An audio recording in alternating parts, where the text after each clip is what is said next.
नमस्कार, मैं डॉक्टर रेणु कुमारी आज के इस वीडियो में आप सबका स्वागत करती हूँ।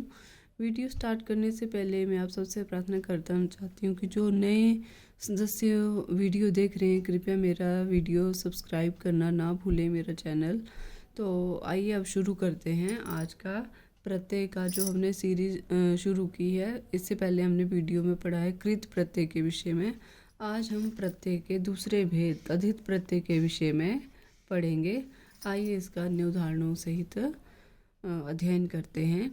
तद्धित प्रत्यय परिभाषा है जैसे जिन प्रत्ययों का प्रयोग संज्ञा, सर्वनाम, विशेषण आदि शब्दों के बाद किया जाता है उन्हें तद्धित प्रत्यय कहते हैं। इसका पहला भेद है ठक प्रत्यय।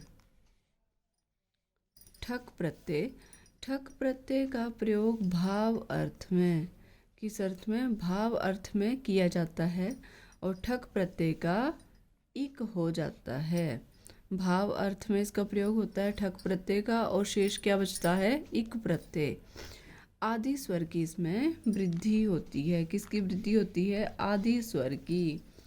जैसे ओ या आ होगा तब भी क्या बनेगा? आदि में आ। और ई या ई, ए या ऐ ये होगा तो क्या बनेगा? ए बनेगा, ऐ बनेगा। और उ, ऊ, ओ, औ इनका अगर ये होंगे तब भी कौन सा बनेगा? इनका दीर्घ रूप औ ही रहेगा। और री के स्थान पर आर का प्रयोग यहाँ पर किया जाएगा। उदाहरण के साथ समझते हैं। जैसे नगर में जो नगर शब्द है इसके साथ जब ठक प्रत्यय कि जैसे ठक तद्धित प्रत्ययों का प्रयोग किससे होता है? संज्ञा, सर्वनाम और विशेषण इत्यादि के साथ होता है। यहाँ धातु नहीं है। तो नगर शब्द के साथ जब ठक प्रत्यय लगेगा तो ठक का क्या रहता है? शेष इक। और क्या होगा? पूर्व स्वर में आ की वृद्धि होगी। ठीक है, आदि स्वर की वृद्धि होगी। जो आदि आगे का नगर के साथ क्या बन गया? नागर जमा इक प्रत्यय जब लगा तो हो गया नागरिक। ठीक है, ये है हमारा ठक प्रत्यय का। अन्य उदाहरण जानते हैं। धर्म जमा ठक धार्मिकः, भूगोल जमा ठक भौगोलिकः, नीति जमा ठक नैतिकः, वेद जमा ठक वैदिकः, भूत जमा ठक भौतिकः, दिन जमा ठक दैनिकः, कर्म जमा ठक कार्मिकः। तो ये हमारा ठक प्रत्यय। इसी तरह अन्य उदाहरण भी इसके चलेंगे।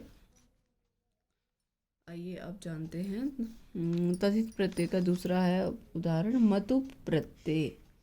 मतुप परिभाषा है मतुप प्रत्यय का प्रयोग बाला या से युक्त अर्थ में किया जाता है। मतुप प्रत्यय का मत शेष रहता है। क्या शेष रहता है? मतुप प्रत्यय का मत शेष रहता है। जैसे शक्ति जमा मतुप प्रत्यय लगा तो बन गया शक्तिमत। मतुप का क्या शेष बचा? मत। और क्या बन गया? शक्तिमत अर्थात शक्ति बाला। इसी तरह से इसके अन्य जो रूप है वो पुल्लिंग, स्त्रीलिंग और नपुंसकलिंग तीनों में भिन्न भिन्न प्रकार से चलेंगे। तो आइए उदाहरणों से समझते हैं। श्री जमा मतुप श्रीमान पुल्लिंग में, श्रीमती स्त्रीलिंग में और नपुंसकलिंग में श्रीमत। इसी तरह बुद्धि के साथ जब मतुप प्रत्यय लगता है तो पुल्लिंग में बुद्धिमान, स्त्रीलिंग बुद्धिमती और नपुंसकलिंग में बुद्धिमत। धी के साथ जब मतुप प्रत्यय लगा तो धीमान, धीमती और धीमत। कीर्ति शब्द के साथ जब मतुप प्रत्यय लगा तो पुल्लिंग में कीर्तिमान, कीर्तिमती स्त्रीलिंग में और नपुंसकलिंग में कीर्तिमत। मधु शब्द के साथ जब मतुप प्रत्यय लगा तो पुल्लिंग में मधुमान, मधुमती और मधुमत। ये रूप इसके बनेंगे। और तीसरा प्रत्यय है हमारा तद्धित में वतुप प्रत्यय। वतुप प्रत्यय का प्रयोग बाला या से युक्त अर्थ में किया जाता है। ये भी मतुप की तरह ही है वतुप प्रत्यय। वतुप प्रत्यय का वत शेष रहता है। मतुप का मत शेष रहता है और वतुप का वत शेष रहता है। यदि किसी शब्द के अंत में या उपधा में, उपधा क्या होती है? अलो अंत्यात पूर्व उपधा, अंतिम अल से पूर्व की जो वर्ण होता है वो उपधा कहलाता है। तो यदि किसी शब्द के अंत में या उपधा में आ या मो हो तो मतुप के स्थान पर बतुप प्रत्यय का प्रयोग किया जाता है। कहाँ पे लगता है? ऐसे तो मतुप ही लगेंगे, परंतु जब कौन सी शर्त होनी चाहिए कि यदि शब्द के अंत में या उपधा में आ या मो हो तो क्या होगा? मतुप के स्थान पर बतुप प्रत्यय का प्रयोग किया जाएगा। जैसे बल जमा बतुप, बल शब्द के साथ बतुप प्रत्यय, तो बतुप का बत शेष रहता है और क्या बन गया? बलवत। इसके पुल्लिंग, स्त्रीलिंग और नपुंसक लिंग में अलग अलग रूप बनेंगे। तो आइए जानते हैं। जैसे बल शब्द के साथ बतुप प्रत्यय लगा तो पुल्लिंग में बलवान, स्त्रीलिंग बलवती और नपुंसक लिंग में बलवत रूप बनेंगे। रूप शब्द के साथ बतुप प्रत्यय लगने पर रूपवान, रूपवती और रूपवत क्रमशः ये रूप बनते हैं। और गुण शब्द के साथ बतुप प्रत्यय लगने पर पुल्लिंग में गुणवान, स्त्रीलिंग गुणवती और नपुंसक लिंग में गुणवत रूप बनते हैं। इसी तरह विद्या शब्द के साथ बतुप प्रत्यय लगने पर विद्यावान, विद्यावती और विद्यावत ये रूप बनेंगे। और धन शब्द के साथ बतुप प्रत्यय लगने पर पुल्लिंग में धनवान, स्त्रीलिंग में धनवती और नपुंसक लिंग में धनवत रूप बनते हैं। इसी तरह चौथा प्रत्यय है तद्धित का त्व प्रत्यय। त्व प्रत्यय का प्रयोग भाववाचक संज्ञा, किस में होता है? भाववाचक संज्ञा बनाने के लिए किया जाता है। त्व प्रत्यय का प्रयोग भाववाचक संज्ञा को बनाने के लिए किया जाता है और त्व प्रत्यय का त्व ही शेष रहता है। त्व प्रत्यांत शब्द नपुंसक लिंग में होते हैं। त्व प्रत्यांत किस में होते हैं? नपुंसक लिंग में ही होते हैं तथा इनके रूप फल की तरह चलते हैं। किसकी तरह चलते हैं? इनके रूप फल की तरह चलते हैं। फल क्या है? नपुंसक लिंग शब्द है।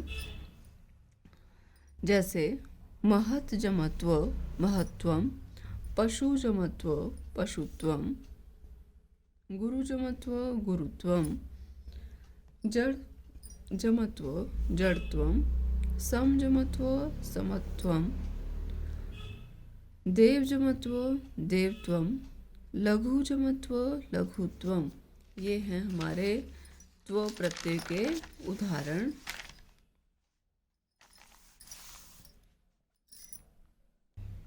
आइए अब हम तद्धित प्रत्यय के पांचवें भेद तल प्रत्यय के विषय में जानते हैं। तल प्रत्यय का प्रयोग भाववाचक संज्ञा बनाने के लिए किया जाता है। तल प्रत्यय का ता शेष रहता है। तल प्रत्यांश शब्द स्त्रीलिंग में होते हैं। किस में होते हैं? स्त्रीलिंग में तथा इनके रूप लता की तरह चलते हैं। जैसे लता शब्द चलता है लता, लते, लता, वैसे इसके रूप चलते हैं। इनके रूप लता की तरह ही चलते हैं। जैसे मूर्ख जमा तल, तल का क्या शेष बचा? ता, मूर्खता। पशु जमा तल पशुता, लघु जमा तल लघुता, मित्र जमा तल मित्रता, सम जमा तल समता। आइए अब हम इसके छठे और सातवें भेद तरप और तमप प्रत्ययों के विषय में जानते हैं। तरप और तमप प्रत्यय जो हैं ये क्या होते हैं? तुलनावाची प्रत्यय हैं। इसमें तुलना की जाती है।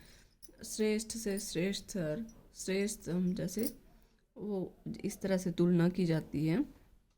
तरप और तमप प्रत्ययों में तरप का तर और तमप का तम शेष बचता है। आइए इसके उदाहरण जानते हैं। जैसे लघु शब्द के साथ तरप प्रत्यय लगा तो लघुतर, और जब लघु शब्द के साथ तमप प्रत्यय लगा तो लघुतम।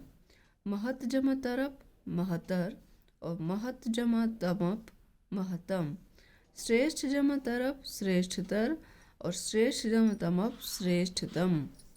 मधुर जमा तरफ मधुरतर, और मधुर जमा तमप मधुरतम। प्रिय जमा तरफ प्रियतर, और प्रिय जमा तमप प्रियतम। ये हैं तरप और तमप प्रत्यय, और ये कैसे प्रत्यय हैं? तुलनावाची प्रत्यय। आइए अब हम जानते हैं अण प्रत्यय के विषय में। 8वां प्रत्यय है ये तद्धित का अण प्रत्यय। किसी भी शब्द को भाववाचक बनाने के लिए, किसी भी शब्द को भाववाचक बनाने के लिए या गुण को दर्शाने के लिए अण प्रत्यय का प्रयोग किया जाता है। अण प्रत्यय लगने के बाद जो शब्द निर्मित होता है वह किसी समूह को या झुंड को या किसी वंश को या किसी संतान या पुत्र को या किसी गुण को प्रदर्शित करता है। ऐसा होता है अण प्रत्यय। मतलब ये बहुत सारे अर्थों में इसका प्रयोग किया जाता है। तो अण प्रत्यय का अशेष बचता है। क्या शेष बचता है? अण प्रत्यय का अशेष बचता है। जैसे मनु जमा अण, मनु जमा अण का अ बन गया मानवः, अर्थात मनु की संतान या मनु का पुत्र। पहले अक्षर की मात्रा में इसमें वृद्धि होती है। जब अण प्रत्यय लगता है तो इसमें अण का अशेष रहता है और जो पहला अक्षर होता है उसकी मात्रा में वृद्धि हो जाएगी। जैसे अ आ है तो आ हो जाएगा, ई ए ऐ है तो ऐ हो जाएगा, और उ ओ है तो औ हो जाएगा। जैसे उदाहरण देकर समझते हैं। रघु जमा अण राघवः, मतलब रघु की संतान। इंद्र जमा अण इंद्रः, इंद्र देवता बाला। शिव जमा अण शैवः, शिव देवता बाला। जिन जमा अण जैनः, जिन देवता बाला। रुद्र जमा अण रौद्रः, रुद्र देवता बाला। गुरु जमा अण गौरवम, अण इसमें है गौरव, गौरव प्रदान करने वाला। और तद्धित प्रत्यय में नवम प्रत्यय है इत प्रत्यय। इत प्रत्यय में इत ही शेष रहेगा। इसके कुछ उदाहरण हैं। उत्साह जमा इत उत्साहित, प्रदर्शन जमा इत प्रदर्शित, विकास जमा इत विकसित, और संतुलन जमा इत संतुलित, पुष्प जमा इत पुष्पित, नियम जमा इत नियमित, और उपेक्षा जमा इत उपेक्षित, कथन जमा इत कथित। तो ये थे हमारे तद्धित प्रत्यय और उसके अन्य भेद। तो आज के वीडियो में इतना ही। नेक्स्ट वीडियो में हम स्त्री प्रत्ययों के विषय में पढ़ेंगे। मैं आशा करती हूँ आपको मेरा आज का बनाया हुआ वीडियो पसंद आएगा। कृपया इसे लाइक, शेयर और सब्सक्राइब करना ना भूलें। धन्यवाद।